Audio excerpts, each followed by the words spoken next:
बृहस्पतिवार का व्रत अगर आप भी करते हैं तो आज हम आपको पूरा बृहस्पतिवार व्रत की कथा इस वीडियो के माध्यम से सुनाएंगे, जिसको आप अगर पूजा करते हैं, पूजा करते समय या तो आपके पास किताब नहीं है, या तो आप पढ़े नहीं हैं, या तो आप नहीं पढ़ सकते हैं, तो आप इस वीडियो को देख करके सुन के पूजा कर सकते हैं। इस वीडियो को स्टार्ट करके रख लीजिए, उतना ही फल आपको मिलेगा जितना आप बोल के पढ़ के करते हैं, क्योंकि गुरुवार का व्रत करना लक्ष्मी प्राप्ति का सबसे अच्छा स्रोत है। अगर आप गुरुवार का व्रत करते हैं सप्ताह में, तो इससे विष्णु जी का पूजन आप करते हैं, तो जहाँ विष्णु जी होती हैं वहाँ लक्ष्मी जी होती हैं। विष्णु की पत्नी है लक्ष्मी जी, तो जहाँ विष्णु भगवान होंगे वहाँ लक्ष्मी जी होंगे। तो बृहस्पतिवार का व्रत करना बहुत ही, अगर लक्ष्मी प्राप्ति अगर आप चाहते हैं, तो आपके घर में दरिद्रता है, आपके घर में अगर अच्छे से इनकम नहीं हो रही है, तो आप हफ्ते में एक बार गुरुवार का व्रत जरूर रखिए। तो चलिए शुरू करते हैं। इस व्रत का जो कथा है, उस कथे को ध्यान से सुनिएगा। बृहस्पतिवार के दिन जो भी स्त्री पुरुष व्रत करें, उनको चाहिए कि वह दिन में एक ही समय भोजन करें, क्योंकि बृहस्पतिवार भगवान इस दिन का पूजन होता है। भोजन पीले चने की दाल आदि का करें, परंतु नमक नहीं खावें। पीले वस्त्र पहने, पीले ही फलों का प्रयोग करें, पीले चंदन से पूजन करें। पूजन के बाद प्रेम पूर्वक गुरु महाराज की कथा सुननी चाहिए। इस व्रत को करने से मन की इच्छाएं पूरी होती हैं और बृहस्पति महाराज प्रसन्न होते हैं। धन, पुत्र, विद्या तथा मानवांछित फलों की प्राप्ति होती है। परिवार को सुख तथा शांति मिलती है। इसलिए यह व्रत सर्वश्रेष्ठ और अति फलदायक सब स्त्री या पुरुषों के लिए है। इस व्रत को केले का पूजन करना चाहिए। कथा और पूजन के समय मन, क्रम, वचन से शुद्ध होकर जो इच्छा हो बृहस्पति देव से प्रार्थना करनी चाहिए। उनकी इच्छाओं को बृहस्पति देव अवश्य पूर्ण करते हैं, ऐसा मन में दृढ़ विश्वास रखना चाहिए। भारतवर्ष में एक राजा राज्य करता था। वह बड़ा प्रतापी और दानी था। वह नित्य गरीबों और ब्राह्मणों की सहायता करता था। यह बात उसकी रानी को अच्छी नहीं लगती थी। वह न ही गरीबों को दान देती, न ही भगवान का पूजन करती थी, और राजा को भी दान देने से मना किया करती थी। एक दिन राजा शिकार खेलने वन को गए हुए थे, तो रानी महल में अकेली थी। उस समय बृहस्पति देव साधु वेश में राजा के महल में भिक्षा के लिए गए और भिक्षा मांगी। रानी ने भिक्षा देने से इनकार किया और कहा, हे प्रभु महाराज, मैं तो दान पुण्य से तंग आ गई हूँ। मेरा पति सारा धन लुटाता रहता है। मेरी इच्छा है कि हमारा सारा धन नष्ट हो जाए, फिर न रहेगा बांस और न बजेगी बांसुरी। साधु ने कहा, हे देवी, तुम तो बड़ी अजीब हो। धन संतान तो सभी चाहते हैं, पुत्र को लक्ष्मी तो पापी के घर भी होने चाहिए। यदि तुम्हारे पास अधिक धन है तो भूखे को भोजन दो, प्यासे के लिए प्याऊ बनवाओ, मुसाफिरों के लिए धर्मशालाएं खुलवाओ। जो निर्धन अपनी कुमारी कन्याओं का विवाह नहीं कर सकते हैं, उनका विवाह करवा दो। ऐसा और कोई काम है जिनके करने से तुम्हारा यश लोक परलोक में फैलेगा। परंतु रानी पर उपदेश का कोई प्रभाव न पड़ा। वह बोली, महाराज, आप मुझे कुछ ना समझाएं। मैं ऐसा धन नहीं चाहती जो हर जगह बांटती फिरूं। साधु ने उत्तर दिया, यदि तुम्हारी ऐसी इच्छा है तो तथा वस्तु ऐसा ही होगा। ऐसा करना कि बृहस्पतिवार को घर लीपकर पीली मिट्टी से अपने सिर को धोना, स्नान करना, भट्टे चढ़कर कपड़े धोना। ऐसा करने से आपका सारा धन नष्ट हो जाएगा। इतना कहकर वह साधु महाराज वहाँ से आलोप हो गए। जैसे वह साधु कहकर गया था, रानी ने वैसा ही किया। 6 बृहस्पतिवार ही बीते थे कि उसका सारा धन नष्ट हो गया और भोजन के लिए दोनों तरसने लगे, संसारिक भागों से दुखी रहने लगे। तब वहाँ राजा रानी से कहने लगा कि तुम यहाँ पर रहो, मैं दूसरे देश में जाऊँ, क्योंकि यहाँ पर मुझे सभी मनुष्य जानते हैं, इसलिए मैं कोई कार्य भी नहीं कर सकता। देश चोरी परदेश भी बराबर है। ऐसा कहकर राजा परदेश चला गया। वहाँ जंगल को जाता और लकड़ी काट कर लाता और शहर में बेचता। इस तरह जीवन व्यतीत करने लगा। एक दिन दुखी होकर जंगल में एक पेड़ के नीचे निश्चित रूप से आसन जमा कर बैठ गया। वह अपनी दशा को याद करके व्याकुल होने लगा। बृहस्पतिवार का दिन था। एकाएक उसने देखा कि निर्जन वन में एक साधु प्रकट हुआ। वह साधु वेश में स्वयं बृहस्पति देवता थे। लकड़हारे के सामने आकर बोले, हे लकड़हारे, इस सुनसान जंगल में तू चिंतामग्न क्यों बैठा है? लकड़हारे ने दोनों हाथ जोड़कर प्रणाम किया और उत्तर दिया, महात्मा जी, आप सब कुछ जानते हैं। मैं क्या कहूँ, यह कहकर रोने लगा और साधु को आत्मकथा सुनाई। महात्मा जी ने कहा, तुम्हारी पत्नी ने बृहस्पतिवार के दिन वीर भगवान का निरादर किया है, जिसके कारण रुष्ट होकर तुम्हारी यह दशा हुई है। अब तुम चिंता को दूर करके मेरे कहने पर चलो तो तुम्हारा सब कष्ट दूर हो जाएगा और भगवान पहले से भी अधिक संपत्ति देंगे तुम्हें।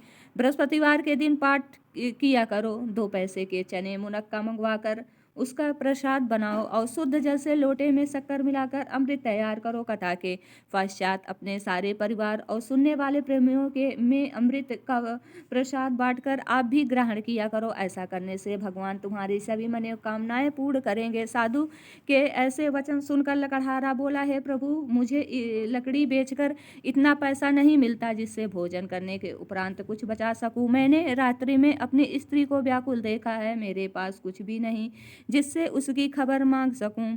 साधु ने कहा, हे लकड़हारे, तुम किसी बात की चिंता मत करो। बृहस्पति के दिन तुम रोजाना की तरह लकड़ियां लेकर शहर को जाओ। तुमको रोज से दुगना धन प्राप्त होगा, जिससे तुम भली भांति भोजन कर लोगे तथा बृहस्पति देव की पूजा का सामान भी आ जाएगा। इतना कहकर साधु अंतर्ध्यान हो गए। धीरे धीरे समय व्यतीत होने पर फिर वही बृहस्पतिवार का दिन आया। लकड़हारा जंगल से लकड़ी काटकर शहर में बेचने गया। उसे उस दिन और दिन से अधिक पैसा मिला। राजा ने चना गुड़ आदि लाकर गुरुवार का व्रत किया। उसके सभी क्लेश दूर हुए, परंतु जब दोबारा गुरुवार का दिन आया तो बृहस्पतिवार का व्रत करना भूल गया। इस कारण बृहस्पति भगवान नाराज हो गए। उस दिन से उस नगर के राजा ने विशाल यज्ञ का आयोजन किया तथा शहर में यह घोषणा करा दी कि कोई भी मनुष्य अपने घर में भोजन ना बनवाए, ना आग जलाएं। समस्त जनता मेरे यहाँ भोजन करने आवे। इस आज्ञा को जो न मानेगा उसके लिए फांसी की सजा दी जाएगी।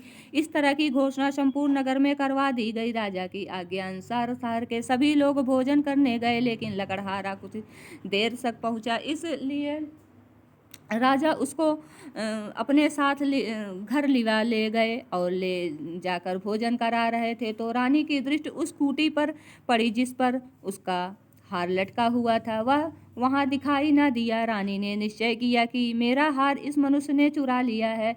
उसी समय पुलिस को बुलाकर उसको जेल खाने में डलवा दिया। जब लकड़हारा जेल खाने में पड़ गया और बहुत दुखी होकर विचार करने लगा कि न जाने कौन से पूर्व जन्म में कर्म से मेरे लिए दुख प्राप्त हुआ है, और उसी साधु को याद करने लगा जो कि जंगल में मिला था। उसी समय तत्काल बृहस्पति देव साधु के रूप में प्रकट हुए और उसकी दशा को देखकर कहने लगे, अरे मूर्ख, तूने बृहस्पति देव की कथा नहीं करी, इस कारण तुझे दुख प्राप्त हुआ है।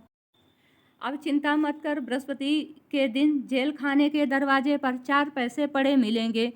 उससे तू बृहस्पति देव की पूजा करना, तेरे सभी कष्ट दूर हो जाएंगे। बृहस्पतिवार के रोज उसे 4 पैसे मिले। लकड़हारे ने कथा कही। उसी रात्रि को बृहस्पति देव ने उस नगर के राजा को स्वप्न में कहा, हे राजा, तुमने जिस आदमी को जेल खाने में बंद कर दिया है वह निर्दोष है, वह राजा है, उसे छोड़ देना। रानी का हार उसी खूंटी पर लटका है। अगर तू ऐसा नहीं करेगा तो मैं तेरे राज्य को नष्ट कर दूंगा। इस तरह रात्रि के स्वप्न को देखकर राजा प्रातःकाल उठा और खूंटी पर हार देखकर लकड़हारे को बुलाकर क्षमा मांगी तथा लकड़हारे को योग सुंदर वस्त्र आभूषण देकर विदा किया तथा बृहस्पति देव की आज्ञा अनुसार लकड़हारा अपने नगर को चल दिया। राजा जब अपने नगर के निकट पहुंचा तो उसे बड़ा आश्चर्य हुआ। नगर में पहले से अधिक बाग, तालाब और कुएं तथा बहुत सी धर्मशाला, मंदिर आदि बन गई हैं। राजा ने पूछा, यह किसका है? बाग और धर्मशाला है। तब नगर के सभी लोग कहने लगे, यह सब रानी और बंदी का है। तो राजा को आश्चर्य हुआ और गुस्सा भी आया। जब रानी ने यह खबर सुनी कि राजा आ रहे हैं तो उसने बंदी से कहा कि हे दासी, देख, राजा हमको कितनी बुरी हालत में छोड़ गए थे। हमारी ऐसी हालत देखकर वह लौट न जाएं, इसलिए तू दरवाजे पर खड़ी हो जा। आज्ञा अनुसार दासी दरवाजे पर खड़ी हो गई। राजा आए तो उन्हें अपने साथ लिवा आई। तब राजा ने क्रोध करके अपनी रानी से पूछा कि यह धन तुम्हें कैसे प्राप्त हुआ है? तब उन्होंने कहा, यह सब धन बृहस्पति देव के इस व्रत के प्रभाव से प्राप्त हुआ है। राजा ने निश्चय किया कि 7 रोज बाद तो सभी बृहस्पति देव का पूजन करते हैं, परंतु मैं रोजाना दिन में 3 बार कहानी कहा करूँगा तथा रोज व्रत किया करूँगा। अब हर समय राजा के दुपट्टे में चने की दाल बांधी रहती तथा दिन में 3 बार कहानी कहता। एक रोज राजा ने विचार किया कि चलो अपनी बहन के यहाँ हो आवे। इस तरह निश्चय कर राजा घोड़े पर सवार हो अपनी बहन के यहाँ को चलने लगा। मार्ग में उसने देखा कि कुछ आदमी एक मुर्दे को लिए जा रहे हैं। उन्हें रोककर राजा कहने लगा, अरे भाइयों, मेरी बृहस्पति देव की कहानी सुन लो। वो बोले, लो, हमारा तो आदमी मर गया है, इसको अपनी कथा की पड़ी है। परंतु कुछ आदमी बोले, अच्छा, कह हम तुम्हारी कथा भी सुनेंगे। राजा ने दाल निकाली और जब तक कथा आधी हुई थी मुर्दा हिलने लग गया। और जब तक कथा समाप्त हुई तो मुर्दा राम राम करके वह मनुष्य खड़ा हो गया। आगे मार्ग में उसे एक किसान खेत में हल चलाता मिला। राजा ने उसे देखा और उससे बोला, अरे भैया, तुम मेरी बृहस्पतिवार की कथा सुन लो। किसान बोला, जब तक मैं तेरी कथा सुनूंगा तब तक 4 हरैया जोत लूंगा। जा अपनी कथा किसी और को सुनाना। इस तरह राजा आगे चलने लगा। राजा के हटते ही बैल पाछाड़ खाकर गिर गए तथा उसके पेट में बड़ी जोर से दर्द होने लगा। उस समय उसकी माँ रोटी लेकर आई। उसने जब यह देखा तो उसने अपने पुत्र से सब हाल पूछा और बेटे ने सभी हाल कह दिया। तो बुढ़िया दौड़ी दौड़ी उस घुड़सवार के पास गई और उससे बोली कि मैं तेरी कथा सुनूंगी, तू अपनी कथा मेरे खेत पर चल के ही कहना। राजा ने बुढ़िया के खेत पर जाकर कथा कही। सुनते ही वह बैल उठ खड़े हुए तथा किसान के पेट का दर्द बंद हो गया। राजा अपनी बहन के घर पहुंचा। बहन ने भाई की खूब मेहमानी की। दूसरे रोज प्रातःकाल राजा जागा तो वह देखने लगा कि सब लोग भोजन कर रहे हैं। राजा ने अपनी बहन से कहा कि ऐसा कोई मनुष्य है जिसने भोजन नहीं किया हो, मेरी बृहस्पति की कथा सुन ले। बहन बोली, है भैया, यहाँ देश ऐसा ही है। पहले यहाँ लोग भोजन करते हैं, बाद में अन्य कार्य करते हैं। अगर कोई पड़ोस में हो तो देख आऊँ। वह ऐसा कहकर देखने चली गई, परंतु उसे कोई ऐसा व्यक्ति नहीं मिला जिसने भोजन न किया हो। अतः वह एक कुम्हार के घर गई जिसका लड़का बीमार था। उसे मालूम हुआ कि उसके यहाँ 3 रोज से किसी ने भोजन नहीं किया है। रानी ने अपने भैया की कथा सुनने के लिए कुम्हार से कहा। वह तैयार हो गया। राजा ने जाकर बृहस्पतिवार की कथा कही, जिसको सुनकर उसका लड़का ठीक हो गया। अब तो राजा की प्रशंसा होने लगी। एक रोज राजा ने अपनी बहन से कहा कि हे बहन, हम अपने घर को जाएंगे, तुम भी तैयार हो जाओ। राजा की बहन ने कहा, हाँ। अपनी सास ने कहा, हाँ चली जा, परंतु अपने लड़कों को मत ले जाना, क्योंकि तेरे भाई के कोई औलाद नहीं है। बहन ने अपने भैया से कहा, हे भैया, मैं तो चलूंगी, कोई बालक नहीं जाएंगे। राजा बोला, जब कोई बालक नहीं जाएंगे तब तुम क्या करोगी? बड़े दुख मन से राजा अपने नगर को लौट आया। राजा ने अपनी रानी से कहा, हम निर्वंशी राजा हैं, हमारा मुँह देखने को धर्म नहीं है और कुछ भोजन आदि नहीं किया। रानी बोली, हे प्रभु, बृहस्पति देव ने हमें सब कुछ दिया है, हमें औलाद अवश्य देंगे। उसी रात को बृहस्पति ने राजा को स्वप्न में कहा, हे राजा, उठ, सभी सोच त्याग दे, तेरी रानी गर्भ से है। राजा को यह बात सुनकर बड़ी खुशी हुई। 9वें महीने में उसके गर्भ में से एक सुंदर पुत्र पैदा हुआ। जब राजा बोला, हे रानी, स्त्री बिना भोजन के रह सकती है? बिना कहे नहीं रह सकती है। जब मेरी बहन आवे तुम उससे कुछ मत कहना। रानी ने सुनकर हाँ कर दिया। जब राजा की बहन ने यहाँ शुभ समाचार सुना तो वह बहुत खुशी हुई तथा बंधाई लेकर अपने भाई के यहाँ आई। तभी रानी ने कहा, घोड़ा चढ़कर तो आई नहीं आई, गधा चढ़ी आई। राजा की बहन बोली, भाभी, मैं इस प्रकार न कहती तो तुम्हें औलाद कैसे मिलते? बृहस्पति देव ऐसे ही हैं, जैसे जिनके मन में कामनाएं हैं सभी को पूर्ण करते हैं। तो जो सद्भावना पूर्वक बृहस्पतिवार का व्रत करता है एवं कथा पढ़ता है अथवा सुनता है और दूसरों को सुनाता है, बृहस्पति देव उसकी मनोकामना पूर्ण करते हैं। भगवान बृहस्पति देव उसकी सदैव रक्षा करते हैं। संसार में सद्भावना भगवान जी का पूजन व्रत सच्चे हृदय से करते हैं तो उनकी सभी मनोकामनाएं पूर्ण करते हैं। जैसी सच्ची भावना से रानी और राजा ने किया, उनकी कथा का गुणगान किया, तो उनकी सभी इच्छाएं हृदय से उसका मनन करते हुए जयकारा बोलना चाहिए। बोलो बृहस्पति भगवान की जय, बोलो विष्णु भगवान की जय, बोलो लक्ष्मी माता की जय।